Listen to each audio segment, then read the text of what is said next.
nasabi ng masama. Hindi lang ako makakampanya noon. Alam mo, iniiwasan ko ito. Itong panahon na ito talaga ang iniwasan ko kasi mapipilitan ako ngayon magsalita laban ng mga tao sa gobyerno. Alam mo, Mr. President,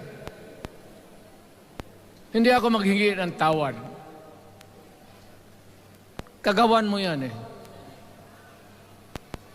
It is your responsibilities sa sarili mo. What you do in this world binds you. Iyo yan.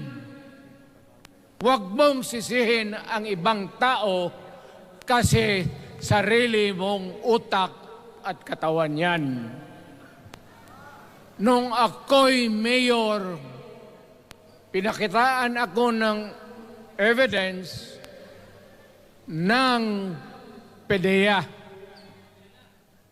Doon sa listahan, nandoon yung pangalan mo. Ayaw kong sabihin yan kasi magkaibigan tayo. Kung hindi magkaibigan, magkakilala. Ikaw pumapasok kayo ng alanganin.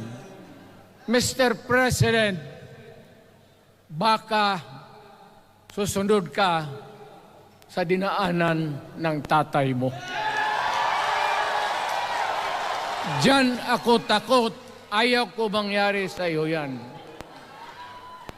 Pabor lang, ako namang nagmamakaawa kasi it will divide the nation at madugo itong panahon na ito. Alam mo, Mr. President,